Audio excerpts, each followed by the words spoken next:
요한복음 8장 47에서 59절 말씀입니다. 하나님께 속한 자는 하나님의 말씀을 듣나니 너희가 듣지 아니함은 하나님께 속하지 아니하였음이로다. 유대인들이 대답하여 이르되 우리가 너를 사마리아 사람이라 너는 귀신이 들렸다 하는 말이 옳지 아니하냐? 예수께서 대답하시되 나는 귀신 들린 것이 아니라 오직 내 아버지를 공경함이거늘 너희가 나를 무시하는도다. 나는 내 영광을 구하지 아니하나 구하고 판단하시는 이가 계시니라. 진실로 진실로 너희에게 이르노니 사람이 내 말을 지키면 영원히 죽음을 보지 아니하리라. 유대인들이 이르되 지금 내가 귀신 들린 줄을 아노라. 아브라함과 선지자들도 죽었거늘 내 말은 사람이 내 말을 지키면 영원히 죽음을 맛보지 아니하리라 하니 너는 이미 죽은 우리 조상 아브라함보다 크냐? 또 선지자들도 죽었거늘 너는 너를 누구라 하느냐? 예수께서 대답하시되 내가 내게 영광을 돌리면 내 영광이 아무것도 아니거니와 내게 영광을 돌리시는 이는 내 아버지시니 곧 너희가 너희 하나님이라 칭하는 그이시라. 너희는 그를 알지 못하되 나는 아노니 만일 내가 알지 못한다 하면 나도 너희같이 거짓말쟁이가 되리라. 나는 그를 알고 또 그의 말씀을 지키노라. 너희 조상 아브라함은 나이의 때에 볼 것을 즐거워하다가 보고 기뻐하였느니라. 유대인들이 이르되 네가 아직 50세도 못 되었는데 아브라함을 보았느냐? 예수께서 이르시되 진실로 진실로 너희에게 이르노니 아브라함이 나기 전부터 내가 있느니라. 하시니 그들이 돌을 들어 치려 하거늘 예수께서 숨어 성전에서 나가시니라. 사랑하는 형제 여러분, 6월 7일 월요일 새벽 목상에 오신 것을 환영합니다. 초막절 뒷날 유대 종교인들과의 논쟁이 계속되고 있습니다. 예수님은 초막절부터 그리스도로서의 자기 선언을 하셨습니다. 영생수, 생명의 빛, 진리, 자유를 주는 아들로 자기 표현을 하셨죠. 그리스도라는 말인데요. 유대 종교인들은 알아듣지도 못했습니다. 아들은 아버지의 말을 듣는다고 했죠. 너희들이 나를 죽이려 하는 것은 마귀의 자식이기 때문에 마귀와 똑같은 짓을, 마귀의 말을 듣고 똑같은 짓을 하는 거라고 논증을 하셨습니다. 47절 하나님께 속한 자는 하나님의 말씀을 듣나니 너희가 듣지 아니함은 하나님께 속하지 아니하였음이로다. 이것은 진리를 말씀하신 것이지 존재하지도 않는 그들의 영광을 무너뜨리는 것이 아닙니다. 하지만 그들은 자존심이 상했을 거예요. 자기들의 거짓이 탄로나면서 스스로 구축해 놓은 체면도 무너지니까요. 48절 유대인들이 대답하여 이르되 우리가 너를 사마리아 사람이라 또는 귀신이 들렸다는 말이 옳지 아니하냐? 네, 사마리아 사람이라는 말은 사마리아 놈이라고 한 것입니다. 그 당시에 유대인들이 모욕적으로 사용한 말입니다. 사마리아 출신을 아주 천하게 여기던 유대인들은 예수님이 사마리아 출신은 아니지만 갈릴리 출신이라는 것을 얕잡아서 이렇게 천대하는 말을 했습니다. 이에 대해 예수님은 아예 반박할 가치도 없어서인지 아무 말씀 안 하십니다. 그들이 이제 논리적으로는 예수님을 이기지 못하고 또 자기들의 거짓이 드러나니까 아주 야비하게 감정적으로 상처를 주기 시작했습니다. 그리고 유대인들은 귀신 들렸다고까지 하고 있죠. 근데 더할 나위 없는 모욕입니다. 사실상 신성 모독이죠. 그런데 이에 대하여 반박하신 예수님의 말씀은 모욕을 당한 불쾌감 때문에 감정적으로 하는 말은 아니었습니다. 49절부터 예수께서 대답하시되 나는 귀신 들린 것이 아니라 오직 내 아버지를 공경함이거늘 너희가 나를 무시하는도다. 나는 내 영광을 구하지 아니하나 구하고 판단하시는 이가 계시니라. 진실로 진실로 너희에게 이르노니 사람이 내 말을 지키면 영원히 죽음을 보지 아니하리라. 자, 49절은 이해되시죠? 아버지를 공경하는데 너희들이 나를 무시하는도다. 자, 그런데 50절에 나는 내 영광을 구하지 아니하나 나는 내 영광을 구하지 아니하나가 앞부분과 맥락이 끊기는 것 같아요. 앞부분에서는 아버지를 공경하는데 너희들이 나를 무시한다. 나는 내 영광을 구하지 아니한다. 맥락이 끊기는 것 같은데 그 맥락은 무시하다라는 말과 그리고 영광되게 하다라는 그 헬라어로 반대말이라서 대조법을 사용하신 것입니다. 즉 너희들은 내 영광을 짓밟으려 하지만 너희가 나를 무시하지만 너희들은 내 영광을 짓밟으려 하지만 아버지는 내 영광을 오히려 구하신다, 이런 뜻입니다. 영광의 근원은 하나님이시죠. 그리고 너희들이 내 영광을 짓밟아서 멸시천대를 당하여도 내 자존감과 긍지는 아버지 하나님으로부터 오는 것이고 아버지 하나님이 보장하시기 때문에 결코 내 영광이 죽지 않는다는 것입니다. 절대 상처받지 않는 드높은 자존감을 보여주시죠. 여러분, 누군가로부터 멸시당할 때 상처를 받지 마십시오. 왜냐하면 여러분은 존귀한 하나님의 자녀이고 또 여러분의 영광을 하나님이 구하시고 판단하시는 것이지 사람들의 판단에 따라 달라지는 것이 없기 때문입니다. 그래서 하나님과 사귀는 사람들은 누가 상처를 줘도 상처받지 않습니다. 영원한 가치를 마음에 두고 내적인 자존감이 대높습니다. 하나님과 연결되어 있기 때문에 자기가 얼마나 존귀한 존재인지를 스스로 잘 알기 때문입니다. 누군가 여러분을 멸시하더라도 절대로 상처받을 필요가 없습니다. 다만 나를 멸시하는 그 사람을 불쌍하게 여겨주세요. 왜냐하면 하나님은 너를 저주하는 자는 저주를 받고 너를 축복하는 자는 복을 받기를 원하노라 라고 아브라함에게 하신 그 말씀대로 자기 자녀들을 대하는 대로 대해주시는 분이시기 때문입니다. 나를 부당하게 멸시한 그 사람이 똑같은 식으로 당하게 되어 있습니다. 그리고 멸시당할 때 이렇게 하라고 성경이 말하죠.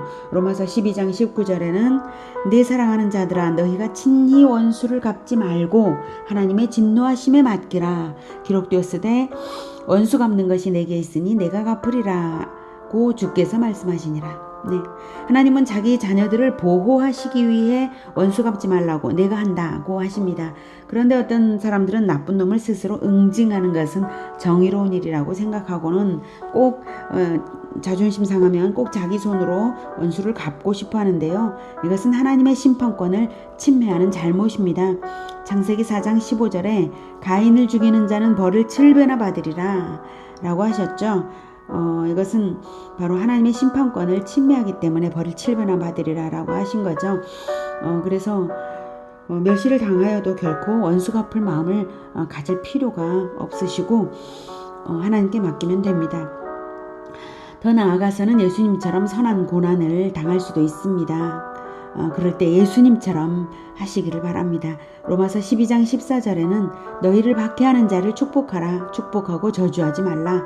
그리고 마태복음 5장 44절에는 나는 너희에게 이르노니 너희 원수를 사랑하며 너희를 박해하는 자를 위하여 기도하라 라고 하셨습니다. 예수님은 십자가에서 자기를 못 박는 사람들을 위하여 그들의 죄사함을 위해서 기도하셨죠.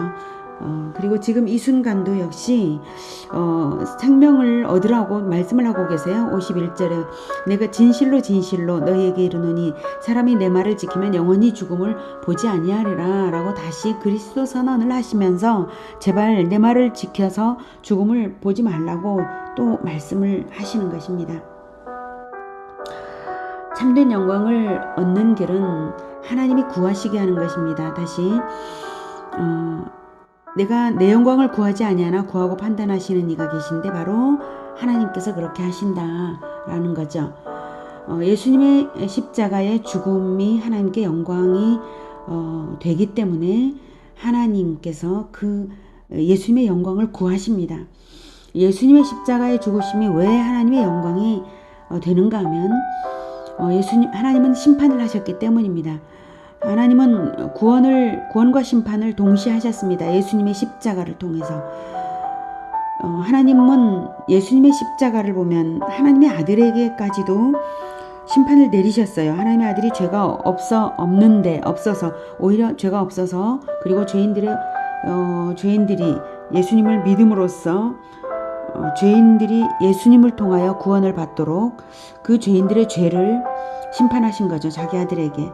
믿는 자들의 왕이어서 예수님은 자기 백성들을 대표하여서 심판을 받은 거고 하나님은 공의의 심판을 자기 아들에게 모든 믿는 자들의 왕이신 예수님에게 자기 아들에게 공의의 심판을 가감없이 내리신 것입니다. 그래서 구원과 심판이 예수님의 십자가에서 동시에 이루어지는 것입니다. 하나님의 공의와 사랑이 동시에 이루어진 것입니다. 그래서 하나님의 공의와 사랑의 증거가 바로 예수님의 십자가입니다. 그러니 예수님의 십자가가 하나님의 영광이 되는 것이고 하나님은 당연히 예수님의 영광을 구하시게 되는 것입니다. 그것이 또한 언약이기 때문에 그렇습니다. 그리스도를 통하여서 모든 믿는 자들을 구원하시는 것은 하나님께서 예수님과 세우신 언약이고 또한 우리와 과거 이스라엘과 세우신 언약이고 그것을 믿는 대대로 그 이스라엘의 영적인 그 언약 속에 들어가는 영적인 이스라엘 모든 믿는 자에게 주시는 언약이기 때문입니다. 예수님의 죽으심은 어떤 영광으로 나타나나요? 부활과 재림과 만왕의 왕으로 등장하시면서 나타납니다. 예수님의 영광을 판단한 분은 바로 하나님이시다. 구하고 판단하시는 이 하나님이시죠. 예수님의 영광을 판단하시는 분은 즉 왕권을 주어서 오게 하시는 분은 바로 하나님이십니다. 그런데 그 영광을 예수님의 영광을 우리도 함께 누리게 되는 것이죠. 어떻게 하면요? 예수님 안에서 생명을 얻으면 그렇습니다. 생명을 어떻게 얻습니까? 예수님의 말씀을 지키는 것입니다. 사람이 내 말을 지키면 영원히 죽음을 보지 아니하리라. 예수님께서 나를 대신해서 죽으심으로 예수님의 말씀을 지켜서 예수님을 영접하여서 생명이신 예수님을 영접하여서 그 말씀을 지키는 것으로 생명을 얻는 것입니다. 그리고 영원한 영광은 생명이 있어야 영원한 영광이 있는 것이죠. 생명이 없으면 영원한 영광이 없는 것입니다. 생명이 없으면 그 영광은 가짜인 것입니다. 오직 영원한 생명이 있어야만 영광도 영원한 것입니다. 예수님은 이렇게 놀라운 진리의 복음을 지금 알려주고 계신 것입니다. 그런데 그들은 여전히 알아듣지 못하고 오히려 이렇게 말했습니다. 52절 유대인들이 이르되 지금 내가 귀신 들린 줄을 아노라. 아브라함과 선지자들도 죽었거늘 네 말은 사람이 내 말을 지키면 영원히 죽음을 맛보지 아니하리라 하니 너는 이미 죽은 우리 조상 아브라함보다 크냐? 또 선지자들도 죽었거늘 너는 너를 누구로 하느냐? 네가 귀신 들린 줄을 아노라. 아브라함과 선지자들도 죽었거늘이라고 하는데요. 네가 무엇이라고 죽음을 맛보지 않는다고 하느냐라고 하는데요. 구약에서 죽지 않고 천국 간 사람이 없습니까? 엘리야와 에녹이 죽음을 보지 않았죠. 그것은 바로 그리스도가 죽음을 넘어설 분이신 것을 예표한 것입니다. 그들이 이다지도 못 알아듣는 것은 정상이 아닙니다. 그들은 가장 성경을 많이 읽는 신학자들이었고 성경에는 그리스도가 오실 것에 대한 예언이 수백 번이나 나왔고 또 예수님은 자기가 그리스도인 것을 유감없이 나타내고 있기 때문입니다.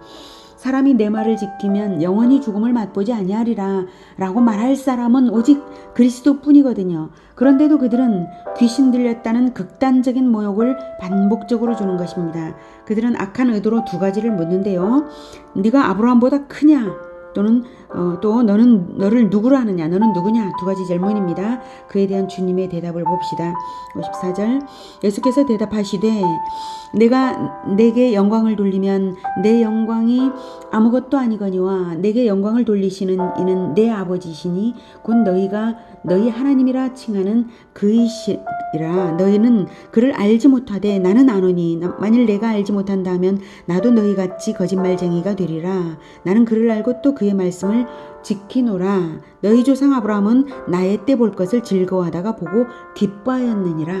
네, 아브라함보다 크냐라는 질문에 54절 너희 하나님이 너희가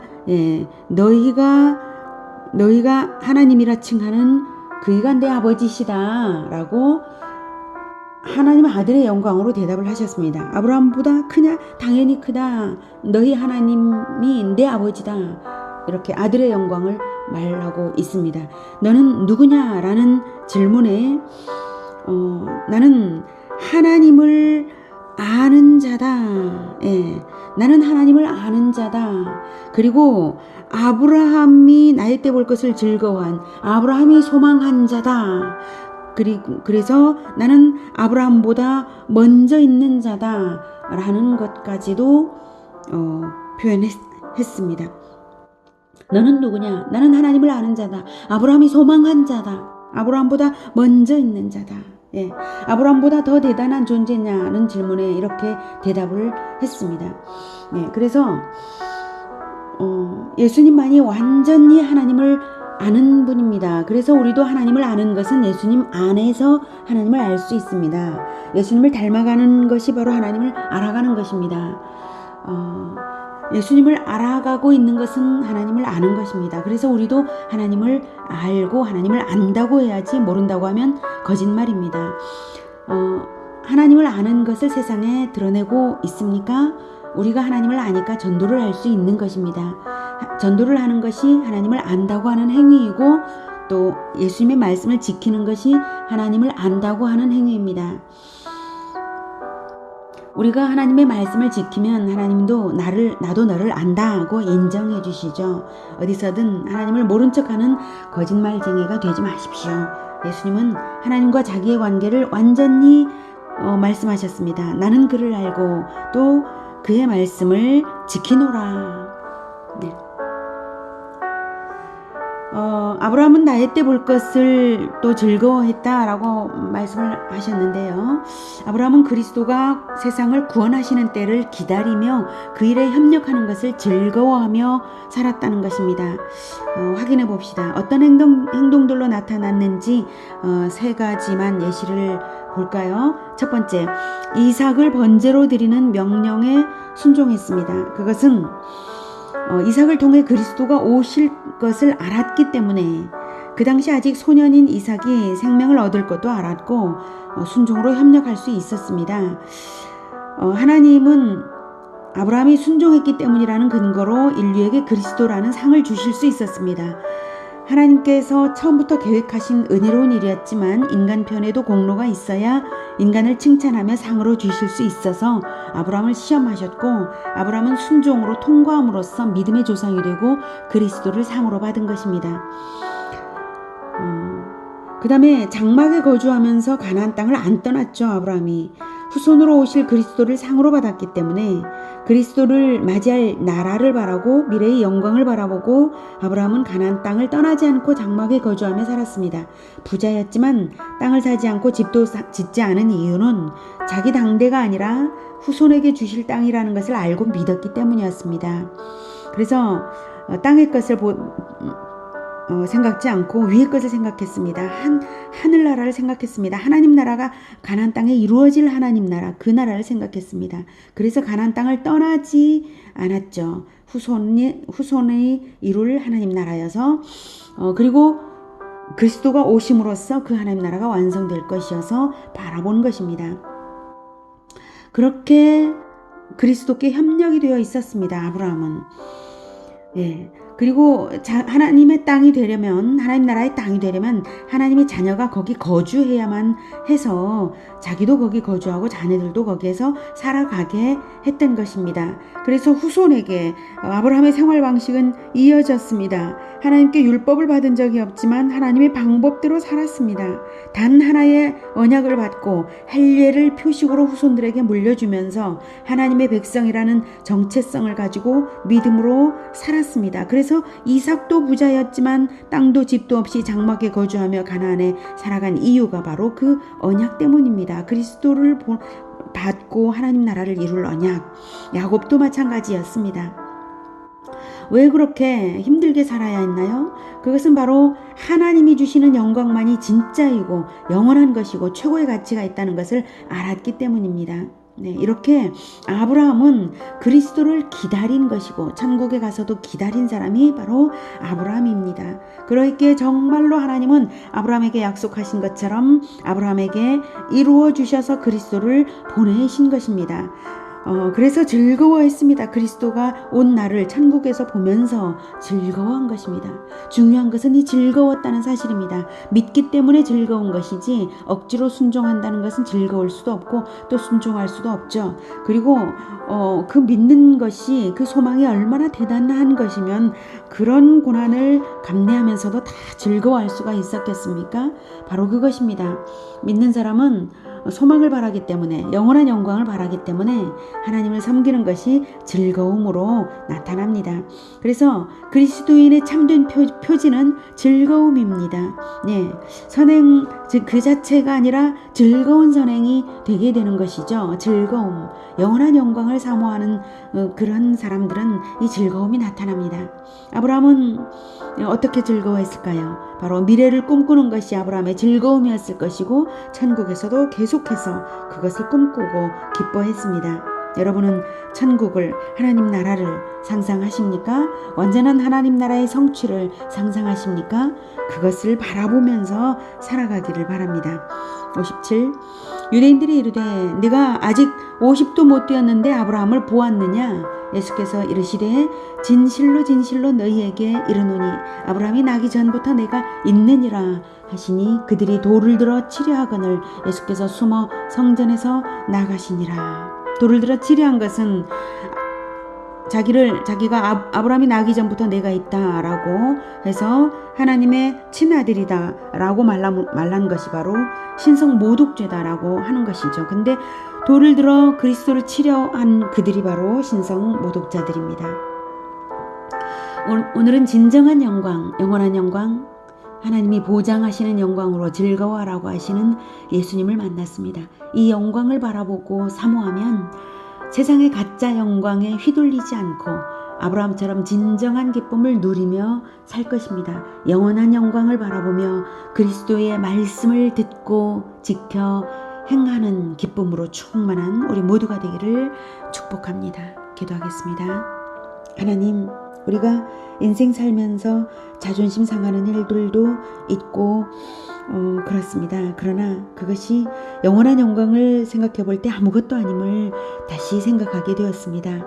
그리고 영원한 영광을 바라볼 때에 우리가 오히려 고난을 더 자초할 수도 있고 그러면서까지도 하나님 나라를 위하여서 자존심을 버리고 일할 수 있다는 것도 알 수 있습니다. 하나님, 이것을 깨닫게 하시니 정말 감사합니다. 우리가 그리스도의 말씀을 들으면서 지켜서 살아가겠습니다. 영원한 영광을 바라보고 하나님께서 보장하시는 그 영광을 바라보고 오직 예수님을 닮아가며 살아가는 그것으로서만 영광을 삼게 주님 도와주시옵소서.